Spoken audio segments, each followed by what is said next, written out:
Mes amis, cette proposition m'a beaucoup touché. Pourquoi? Parce que j'ai cette immense chance, c'est pas une chance d'ailleurs, c'est une grâce, d'avoir dans ma grande paroisse de Saint-Junien-en-Mélois, tout près d'ici, à 20 km, le sanctuaire de Celles-sur-Belle. Et vous savez que ce sanctuaire de Celles-sur-Belle, que beaucoup d'entre vous connaissez, je sais qu'il y en a beaucoup d'entre vous qui ne le connaissaient pas aussi. C'est un sanctuaire magnifique, non seulement parce que l'église a une architecture, vous savez, qui a été restaurée au XVIIe siècle, mais qui est une architecture Plantagenet, comme la chorale comme la cathédrale de Poitiers. C'est d'un style magnifique, il n'y a pas de chapiteau, quoi, ça monte au ciel direct. Quoi, donc c'est vraiment à l'image de la Vierge Marie, c'est une assomption cette architecture, c'est absolument une assomption. Donc c'est splendide et nous y célébrons au mois de septembre, la Septembrèche. Et Marie est quelqu'un de très important chez nous, à Saint-Julien-en-Mélois, parce qu'elle est au cœur d'une terre protestante, elle est au cœur d'une terre qui a connu beaucoup de souffrances, qui a connu 350 ans de guerre de religion, de tension, d'exil. Et c'est un peuple qui vit là, dans ce terroir, qui est très original, vous le savez bien, et qui est un peuple blessé à la façon de la Vendée, mais dans l'autre sens, si vous voulez. Hein. C'est-à-dire que ce sont la population fondamentalement protestante, dans ces arrières de La Rochelle, qui a été vraiment bouleversée et qui a été blessée fondamentalement. Mais comme me disait Monseigneur Albert Rouet, quand il m'a nommé la première fois là-bas, en 2000, la première fois que je suis allé là-bas, c'est en 2009, vous savez. J'ai été envoyé à Celles-sur-Belle pour la relance de ce sanctuaire, hein, dont s'occupaient depuis plus de 40 ans les Montfortins. Ce qui fait que j'ai remplacé, en arrivant en 2009, un Montfortin. C'était le dernier qui quittait Celles-sur-Belle, après avoir été fort longtemps installé dans ce sanctuaire. Et donc, c'est un peuple blessé, mais un peuple qui a la plus haute église, puisque ça fait 47 mètres, le plus haut clocher qui pointe vers le ciel, en pleine terre protestante. Alors, on dit trop vite que nos frères protestants... alors on dit comme ça, entre nous, on dit « ils croient pas à la Sainte Vierge ». Bonjour. Alors c'est des expressions complètement fausses, ça n'a aucun sens, parce qu'ils aiment énormément parler de Marie. Une femme qui m'a énormément bouleversé dans sa façon d'en parler, c'est France Quéret. Vous vous rappelez France Quéret, qui était cette journaliste, écrivain, auteur, qui était une femme poétesse protestante, et qui a écrit un très beau livre sur Marie, épaulé par Fra Angelico.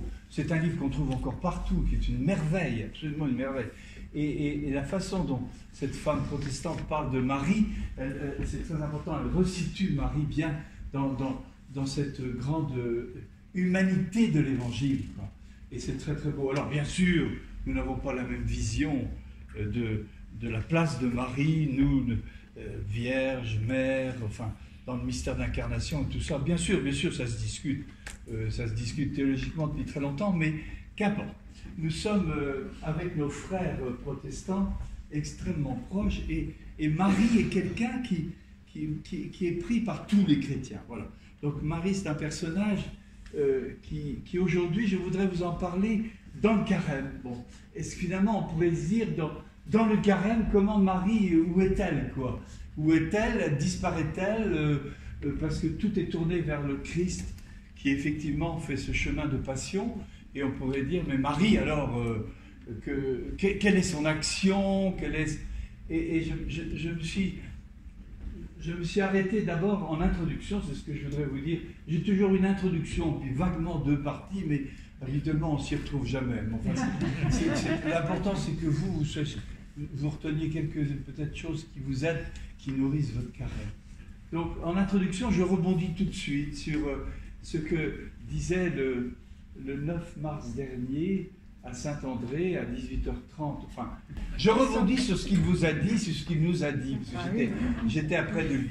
Et j'ai beaucoup aimé cette petite phrase qu'il a dite à un moment. C'est quelque chose comme ça. Au pied de la croix, le samedi saint, pour allumer le feu de Pâques, une flamme, celle de Marie.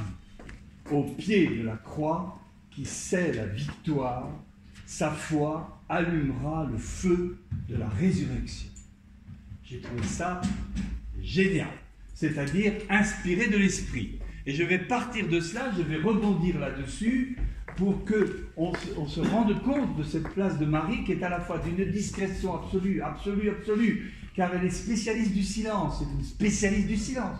Et elle n'est pas simplement elle, mais il faut voir comment, auprès de Joseph. Joseph qu'on vient de fêter, Joseph est vraiment un modèle de cet acteur de la volonté de Dieu dans le silence. Uniquement l'écoute, quoi. Joseph, lui, alors, on ne sait aucune parole de lui, rien du tout. Bon, Marie, on connaît un petit peu plus long. Moi, c'est quand même bien court, parce que le plus bavard dans le dialogue de l'Annonciation, c'est pas Marie, c'est l'ange.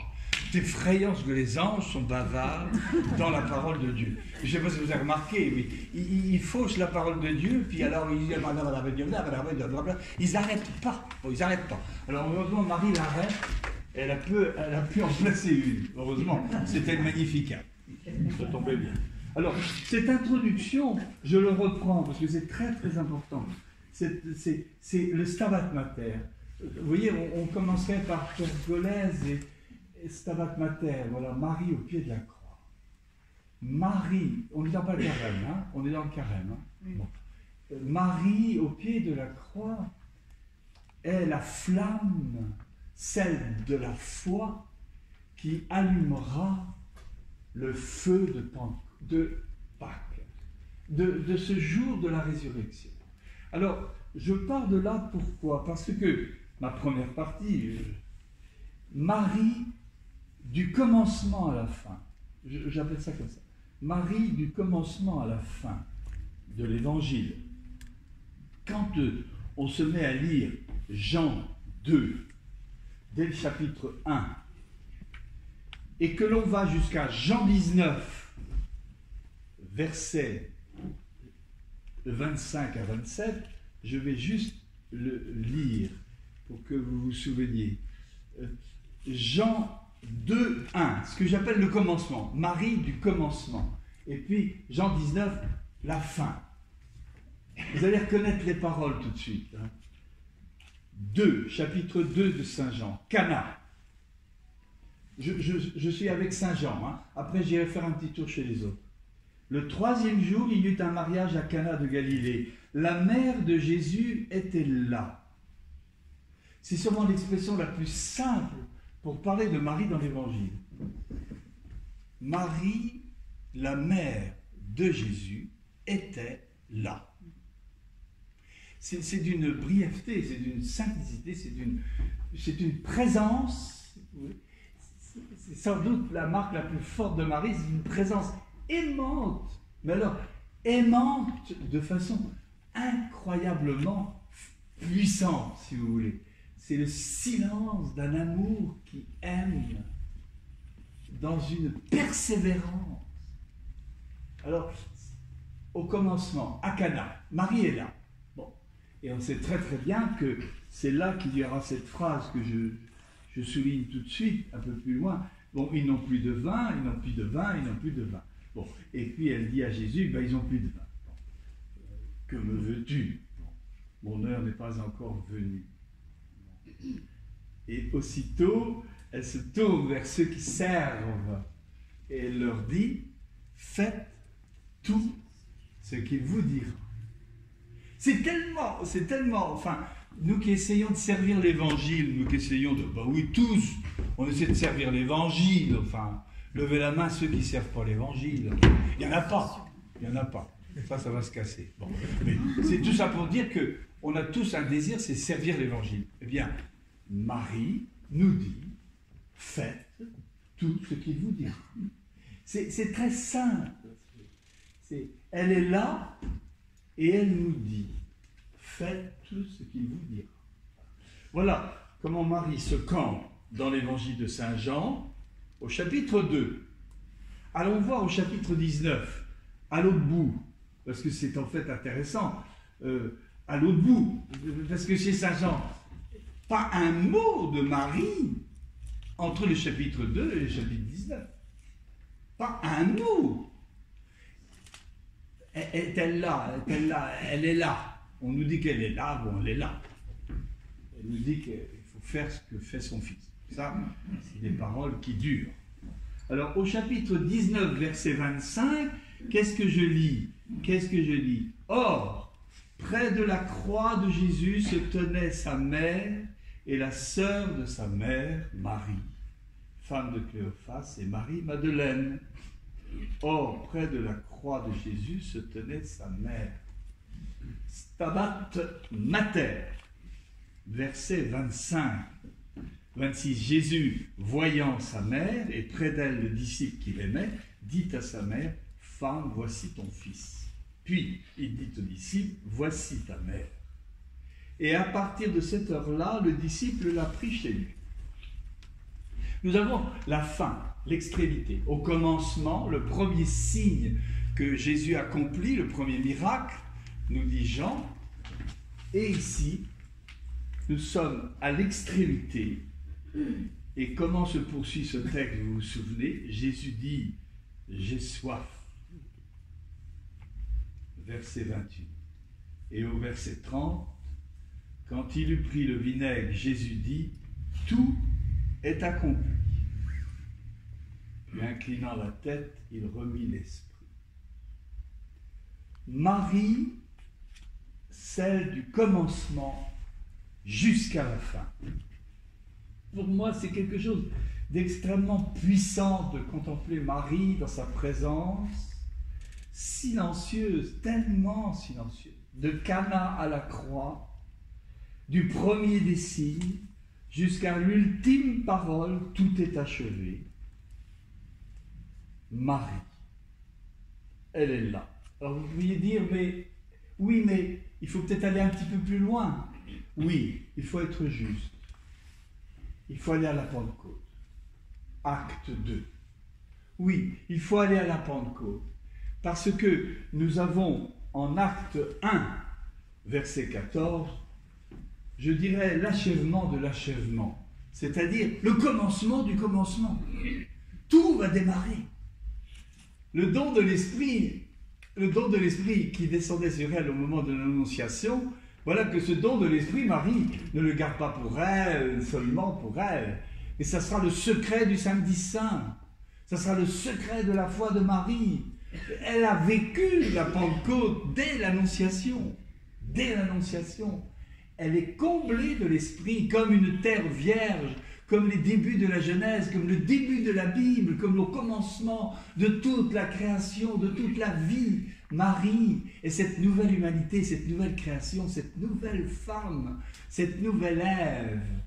Et elle est comblée de l'Esprit. Mais en Actes, chapitre 1er, verset 14, il faut quand même lire, c'est toujours d'une simplicité, c'est toujours d'une sobriété, chapitre 1er, verset 14. Je lis.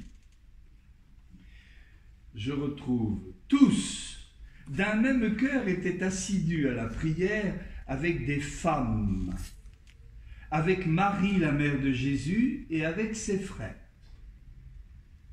Et voilà, c'est tout, tout est dit.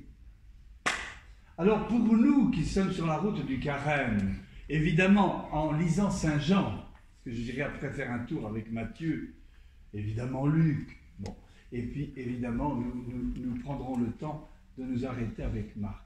Alors, nous pouvons dire que pour le Carême, Marie est pour nous un exemple, le mot est faible, car Marie c'est une, comment dire, c'est pas qu'un exemple, c'est une vie, quoi. C'est une vie qui est une expérience, c'est une habitation de Dieu, c'est une demeure de Dieu, c'est un temple de Dieu, elle est tout à la fois, et donc la regarder, prendre du temps avec elle, parler avec elle, c'est sûrement une des grâces du chapelet, c'est le dialogue avec Marie par l'Évangile, parce que chaque dizaine, c'est un mystère du Christ. Il s'agit dans le chapelet que du Christ, mais avec le battement du cœur de Marie, quoi.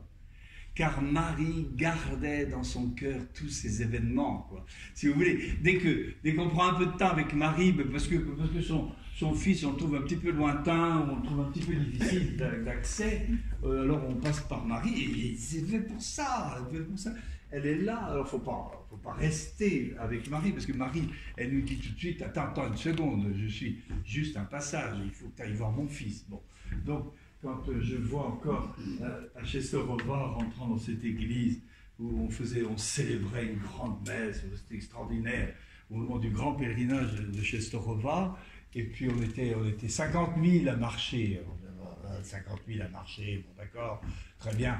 Bon, donc, enfin même Chartres, c'est ridicule, c'est pour dire que c'est énorme, bon, tout à fait. Et on voit d'un coup quelqu'un qui rentre, avec beaucoup de bruit d'ailleurs, dans cette église où on écoutait dans un semi-silence. Et cette personne va vers la statue de Marie, quoi. Elle va prier Marie, quoi. Elle va brûler de la foi de Marie. Bon, bien ça. Et puis, elle ressort aussi vite, quoi.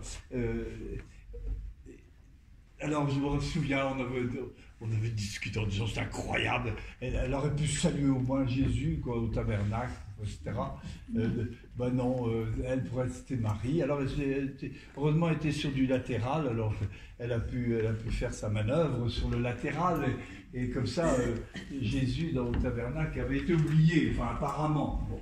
Enfin, si Marie rejoint cette personne qui est illuminée, qui vient l'illuminer, je pense que Marie doit lui chuchoter, va voir mon fils, quoi, un petit peu. Bon. Mais enfin, c'est quand même, si vous voulez, ici, pour nous, Marie est un exemple d'abord d'un commencement et d'une fin, c'est-à-dire d'un élan jusqu'au bout. C'est le jusqu'au bout qui est le plus important. C'est le même mot que Jean utilisera pour le lavement des pieds. Il les aima jusqu'au bout. Eh bien, Marie aima son fils jusqu'au bout. Elle aime son fils vraiment dans sa condition humaine jusqu'au bout. Elle l'aimera même dans la nuit qui suivra la mort de son fils. C'est Marie au pied de la croix, c'est la piéta, c'est toutes les piétas que nous connaissons, celle bien sûr de Michael, de notre magnifique statue, de tous les grands artistes du monde, ces piétas, les Notre-Dame de Pitié, tout ça, bien sûr. Mais c'est encore au-delà, quoi. Elle aime son fils jusqu'au bout, elle entend, j'ai soif, elle entend, tout est accompli. Elle entend, voici ton fils. Elle entend, mais tout à coup le silence, l'ombre, la ténèbre tombe sur la terre et l'immense silence du samedi saint, elle est la seule. Elle est la seule qui croit. Qui croit. Et nous sommes suspendus absolument, totalement. Saint Bernard de Clairvaux aurait dit, nous sommes suspendus à ses lèvres. C'est-à-dire que dans le Cantique des Cantiques, Saint Bernard aime beaucoup parler de cette façon dont Marie, quand elle est appelée par l'ange, alors il pose la question, il dit, est-ce qu'elle va dire oui? Est-ce qu'elle va dire oui? Alors il est là, il dit, Marie, je t'en supplie, n'attends pas, dis oui. Alors ça traîne. Enfin, c'est pas le moment de traîner, quoi. Alors l'ange vient de parler, et elle ne répond pas tout de suite, parce qu'elle l'écoute jusqu'au bout, ce bavard d'ange. Et donc Bernard dit, mais je t'en prie Marie, je t'en prie, quoi. Et ce n'est que dans la dernière ligne de cette homélie magnifique du Cantique des Cantiques que nous lisons toujours le 15 août dans l'office des lectures. Alors c'est dans la dernière ligne, quoi, que Marie dit oui, que ta volonté soit faite. Alors bon, c'est l'exaltation. Eh bien, c'est même chose à l'autre bout, dans la nuit totale, quoi. Marie, comment se fait-il, comment expliquez-vous qu'elle n'est pas au tombeau? Pourquoi n'est-elle pas au tombeau? Pourquoi qu'il n'y a que les femmes qui vont au tombeau? Elle faisait partie du groupe des femmes de Galilée. Comment se fait-il qu'elle ne soit pas là? C'est parce qu'elle croit. Mais comment se fait-il que le matin, enfin quand les apôtres, Jésus va les rejoindre, elle n'est pas là? Elle n'est pas là avec les apôtres qui s'étaient planqués, qui avaient la trouille. ne savait plus trop si encore c'était possible ou pas. Bon.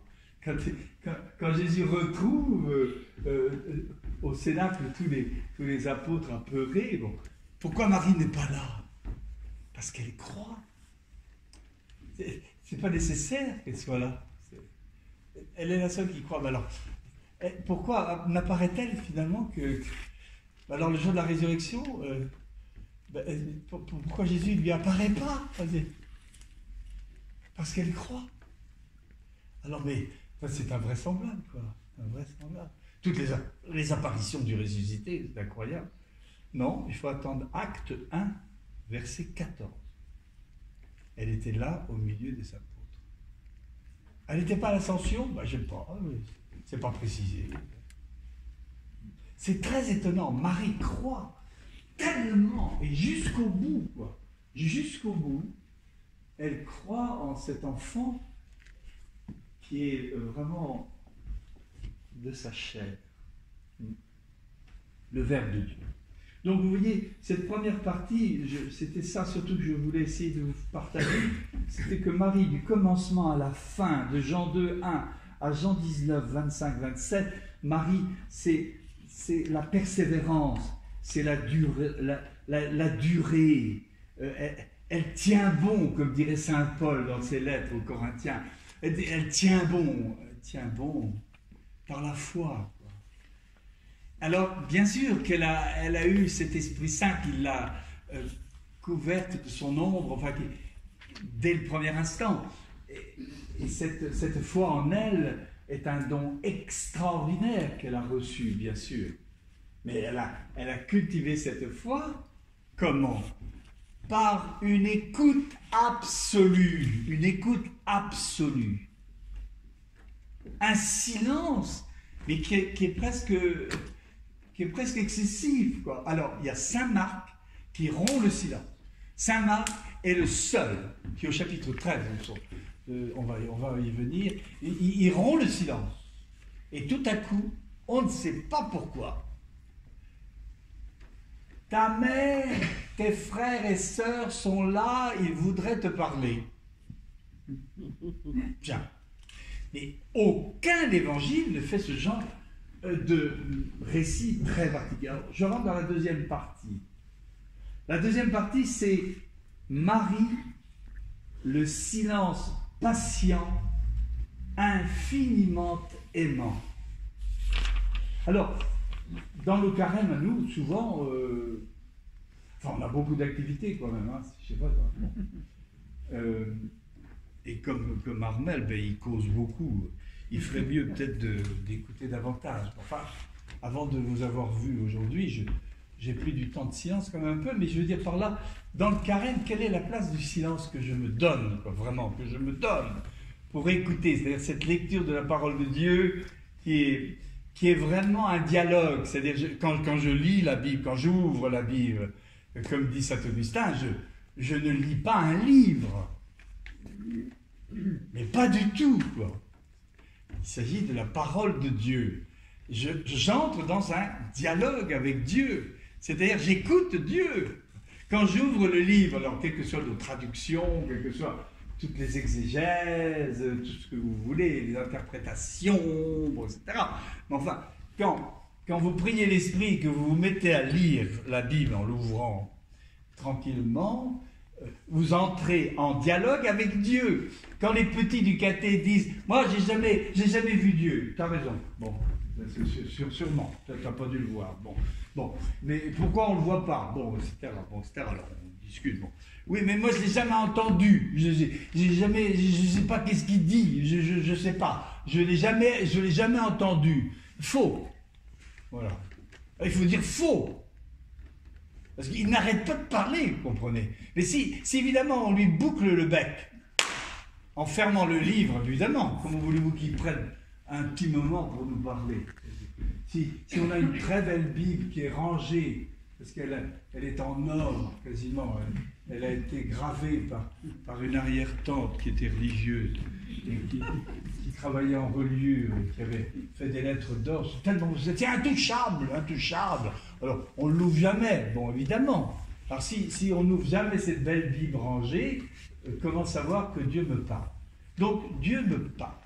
Et ici, nous avons une Marie dans un silence patient, aimant, persévérant, tout au long de l'Évangile.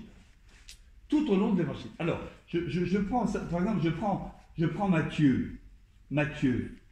Bien sûr que le chapitre 1 et 2 nous parlent de la généalogie. Vous vous souvenez, la généalogie. Alors, on voit quand même que Jésus descend de David, enfin, le papa de Joseph, bon, etc. Bon, très bien. La maison de David, bon, très bien. Chapitre 2, ben oui, il n'y a que Matthieu qui en parle. Ben, les fameux mages, les fameux savants venus de loin. Et puis Hérode, le gros vilain, bon, etc. Puis toute l'histoire. C'est épouvantable. Et puis surtout le drame, la fuite en Égypte avec les 4 songes de Joseph. J'y reviendrai. 4 songes de Joseph. Une annonciation à Joseph et 3 songes. Important, parce que Joseph va garder le silence pendant les 4 songes. C'est incroyable, c'est invraisemblable. Lui, il écoute, mais alors c'est vraiment... il écoute, mais c'est une éponge. C'est incroyable ce qu'il écoute. Quoi. Et à chaque fois, enfin bon, tout à l'heure. Alors, nous avons donc ici, par exemple, Matthieu, à partir du chapitre 3 jusqu'au chapitre 27, pas un mot de Marie. Zéro nul, il n'y a rien. Pas un mot, vous pouvez chercher, même dans vos notes, vous ne trouverez rien du tout. Donc, chapitre 3 jusqu'au chapitre 27, pas un mot de Marie. On pourrait dire quand même, Matthieu. Eh bien, c'est comme ça. Chez Marc, ben, regardons chez Marc. Oh, alors lui, il est radin. Tout à l'heure, j'ai dit 13, c'était 3. Marc, du chapitre 1er au chapitre 16, 0. Rien pour Marie, sauf le chapitre 3, verset 35. Alors j'y vais, parce que vous le connaissez, bon, Marc c'est plus radin hein, par rapport, il n'est vraiment pas marial, hein. Il est radin comme tout, parce que Marie n'existe pas, parce que Jésus a tout de suite 30 ans, bon, terminé, bon. Donc il ne parle pas de sa mère, bon, très bien. Marc chapitre 3, verset 35. Alors vous savez, c'est la fameuse scène, mais qui est très très belle. En fait, Marc, il a tout compris. Mais alors, c'est juste ce petit passage, il dit tout ce qu'il fallait dire. Enfin, ce que j'aurais dit à sa place, enfin, quelque chose comme ça. Et donc, c'est un homme remarquable, 3,35. Alors, 3,35, je relis ce passage. 3,35. Alors, verset 31, arrive sa mère et ses frères. Restant au dehors, ils le font appeler. Une foule était assise autour de lui, et on lui dit, voici que ta mère et tes frères sont là dehors, ils te cherchent. Verset 32 du chapitre 3 de Saint Marc. Mais il leur répond, qui est ma mère? Qui sont mes frères? Et parcourant du regard ceux qui étaient assis en cercle autour de lui, il dit, voici ma mère et mes frères. Celui qui fait la volonté de Dieu, celui-là est pour moi un frère, une sœur, une mère. Allah. Effectivement, Marie est la volonté de Dieu. C'est vraiment une épousaille incroyable entre Marie et la volonté de Dieu. C'est la clé de sa foi. Alors c'est très beau parce que, je vous dis ça entre parenthèses, quand on étudie les saints, les grandes spiritualités, ils sont marrants tous les saints, parce que ce soit Ignace, que ce soit François de Sales, que ce soit Charles de Foucault, que ce soit d'autres comme tout proches de nous, comme Madeleine Brel ou un peu plus loin, remonter à Bernard de Clairvaux, tous. Il y a un moment, ce qu'on appelle le passage du gond. Alors, ça c'est une histoire. C'est un petit peu sagazanesque, mais en fait, ça fait rien. C'est-à-dire que, il y a un moment, si vous voulez, votre vie, vous êtes comme une porte avec des gonds. Vous voyez? Voilà. Et cette porte, parce que c'est un des saints qui utilise cette image aussi, cette porte, à un moment, il va y avoir un courant d'air très clair qui fait qu'elle est fermée et elle va tout à coup pivoter de façon très forte pour s'ouvrir définitivement. Mais définitivement. Et tous les saints disent la volonté de Dieu. La volonté de Dieu, c'est comme ouvrir une porte enfin, qui est la porte de la sainteté, qui est la porte du chemin véritablement évangélique. Ça y est, faire la volonté de Dieu, je pressens tellement mieux de quoi s'agit-il, quoi. Je ne cours pas toujours derrière en disant je voudrais faire la volonté de Dieu, que ta volonté soit faite sur la terre comme au ciel. Bon, je peux toujours quémander. Et là, tout à coup, les saints disent ça y est, j'ai trouvé, quoi. J'ai trouvé le chemin auquel je suis appelé. J'ai trouvé ma vocation, aurait dit la petite Thérèse. Je serai l'amour dans l'Église.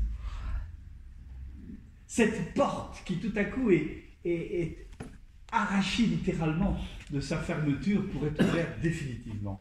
Alors, nous avons ici, dans Saint Marc, au chapitre 3, verset 35, c'est très original si vous voulez, nous avons tout à coup cette... c'est vraiment étonnant, hein, parce que Marie, le fiat de Marie, qui est un fiat dit, prononcé, que l'on retrouve chez Joseph, mais silencieux, actif. Il se leva et prit Marie et l'enfant. Il se leva 3 fois de suite.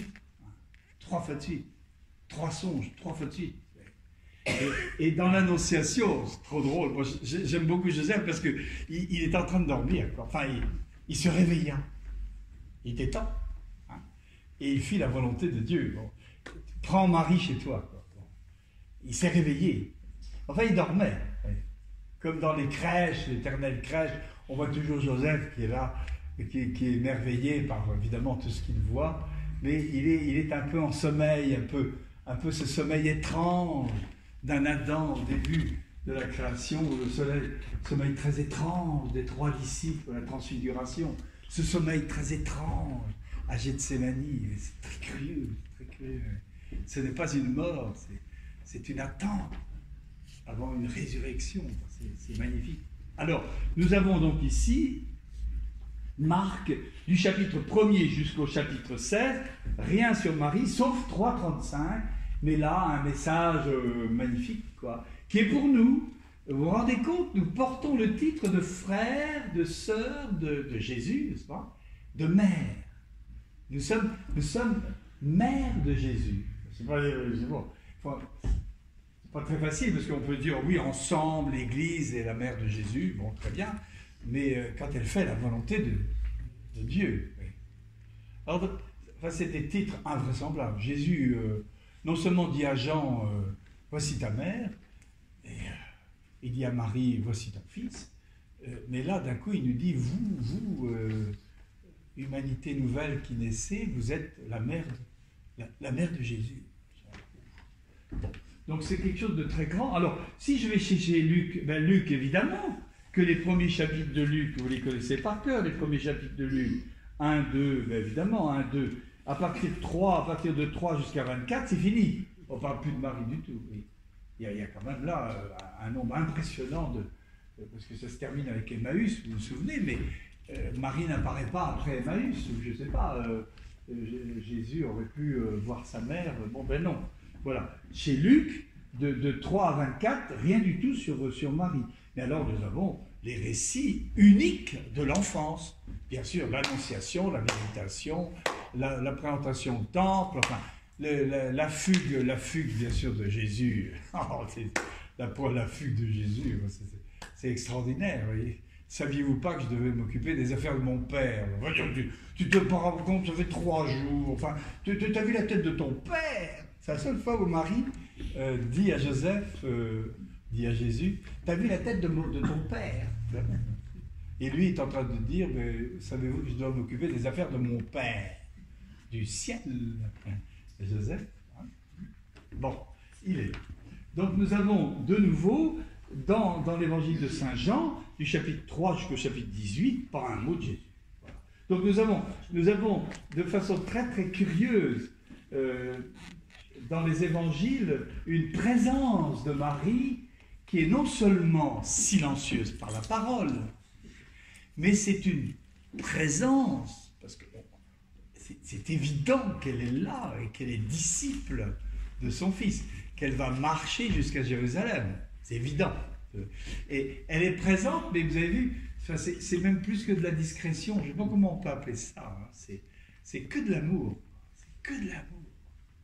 Vous, je vous dis déjà moins 20, vous les mamans qui avez mis au monde, qui avez engendré, bon, etc., vous avez cette chance formidable, cette grâce de comprendre quelque chose de Marie, que nous les hommes, on est extraordinaires, Mais vous voyez, on n'est pas extraordinaires en toutes choses, vous voyez, voilà. Et là, on est un petit peu, ben oui, on a besoin de vous. Bon. Donc, il n'y a pas de doute que là, nous avons Marie dans son silence patient, aimant, persévérant tout au long de l'Évangile, des récits de l'enfance jusqu'au cœur de la mission de son Fils, hein, parce qu'on peut dire que, oui, on peut dire que cette scène de Marc 3, 31-35, on est au cœur de la mission de son Fils, quoi. C'est le seul évangile qui nous montre Marie au cœur de la mission, vraiment dans cette montée vers Jérusalem. Alors, Cana, c'était le début, c'était juste les commencements, quoi, hein. Et à la croix, on est vraiment à la fin, quoi. Tandis qu'avec Marc 3, 31-35, on est au cœur de la mission du Christ, où, devant la foule, devant les disciples, il prend sa mère comme modèle exemplaire de la volonté de Dieu accomplie. Ça va, avec ça, il y a de quoi nourrir tout le carême, hein. Alors, je vais être obligé de simplifier notre finale, parce que Marie, donc, durant le carême, sur la route de Pâques, elle croit. La foi de Marie. Alors, nous tous, on est avec une foi, c'est vrai qu'on a tous notre histoire, hein. On est des drôles de personnages.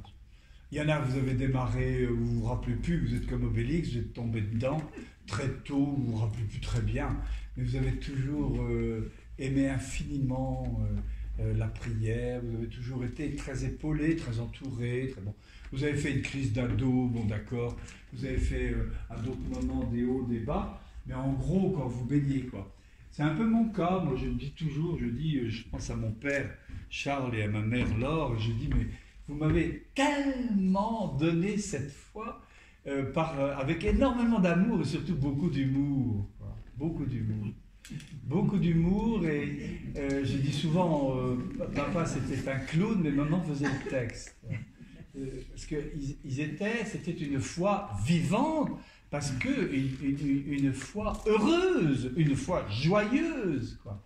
Et ça, c'est quelque chose d'inimaginable. Et on reçoit cela. Bon. D'autres d'entre vous, vous avez été baptisés assez tardivement, vous avez fait une expérience un peu forte, quoi, de la présence du Christ ressuscité, quoi. Un peu forte, à travers des événements quelquefois douloureux, quelquefois des événements extrêmement heureux, mais votre chemin a été un petit peu rythmé par une vie elle-même rythmée, parce que la foi est vivante. Et donc, la foi statique, ça n'existe pas, c'est pas la foi. La foi de Marie, ce qu'elle a d'extraordinaire, c'est une foi en marche. C'est une foi qui marche.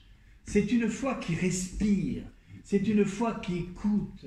C'est une foi qui se nourrit sans cesse et qui accomplit des gestes merveilleux. Alors, je voudrais vous dire combien je suis marqué par ce que la Sainte Famille, au départ, je ne voudrais pas vous parler de Marie toute seule, parce que c'est vrai que pour moi, j'aime bien, il y a des très belles statues de Marie. Quand elle est toute seule, ça m'est toujours un peu pénible. Bon, alors on me dit, oui, mais c'est lourd. Oui, bon, d'accord, bon. Quand elle est avec son bambino, je trouve ça assez sympa. Bon, avec son bambino, c'est tout de suite... Enfin voilà, j'aime bien. Mais j'avoue que je préfère... J'aime beaucoup la Sainte Famille, quand Joseph est là, quoi. Joseph est là.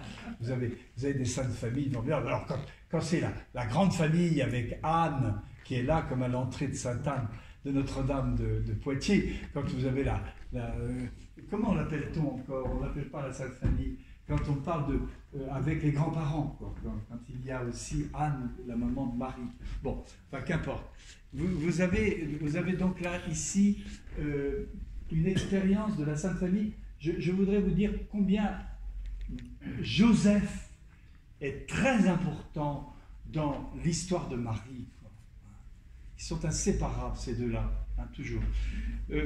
Vous savez que Joseph, au début de l'évangile de saint Matthieu, nous sommes tout à fait au début, chapitre 2, tout à fait de saint Matthieu, donc après la généalogie, etc.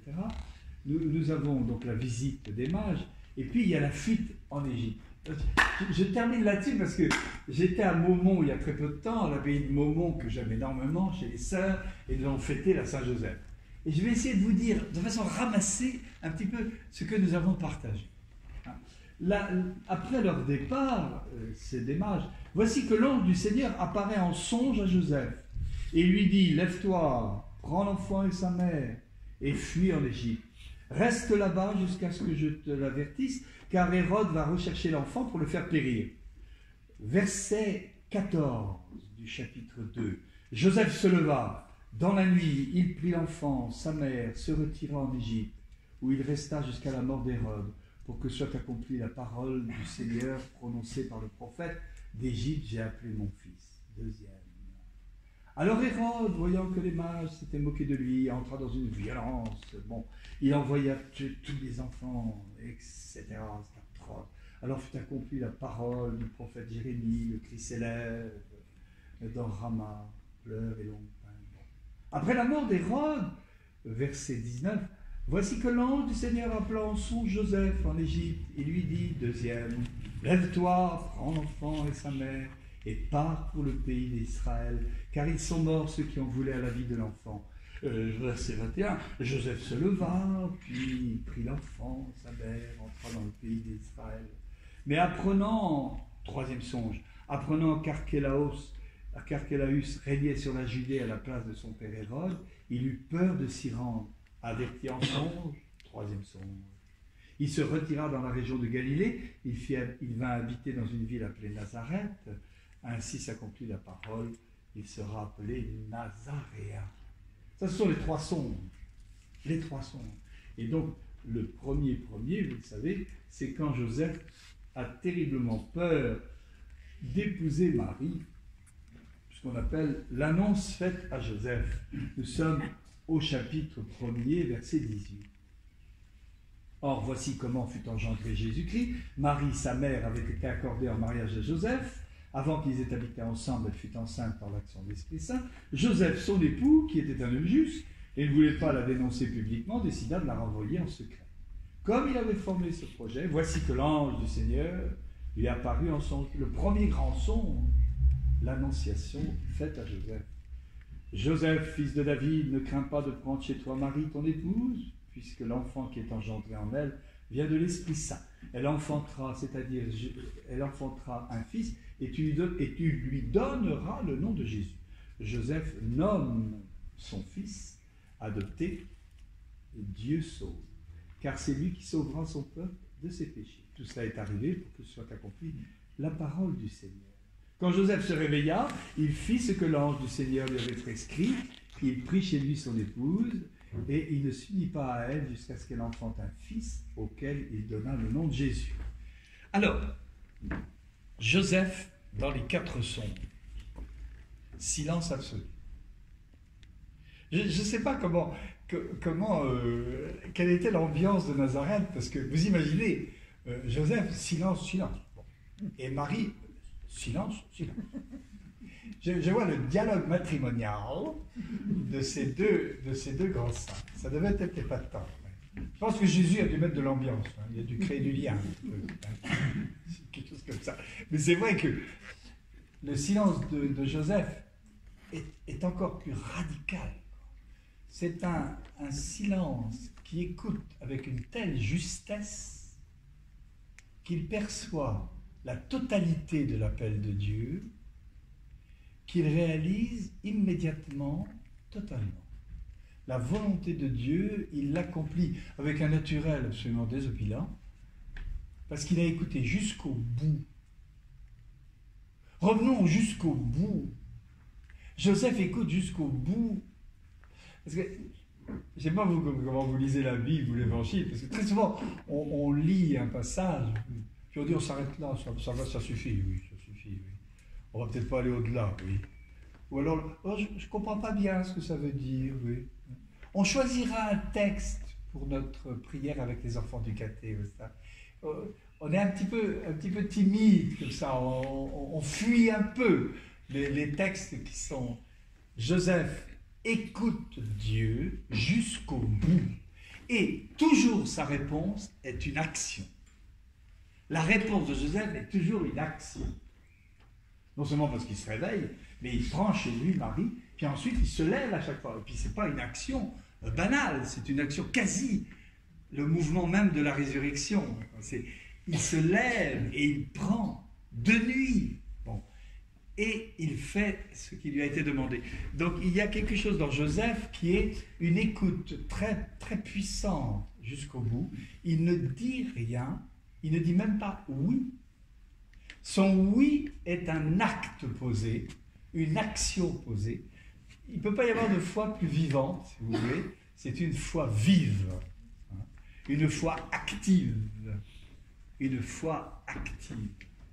C'est très étonnant. Et je pense que Marie, j'ose le penser profondément, Marie et Joseph, Marie a été influencée par Joseph.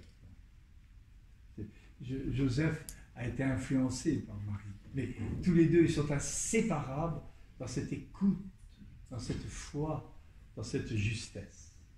Et pour terminer, je vous dirai simplement ceci, la clé de la foi de Marie qui permet d'être la flamme de la résurrection, la foi de Marie qui est la flamme de la résurrection, comme disait notre archevêque, c'est parce que Luc dit 3 fois de suite, particulièrement dans Luc 2,50, Marie écoute et garde tous ces événements dans son cœur. Voici la clé du silence de Marie, c'est elle écoute et elle garde tous les événements dans son cœur. C'est ainsi qu'on peut vraiment, sans hésiter, appeler Marie Notre-Dame de l'Espérance. Ainsi soit-il.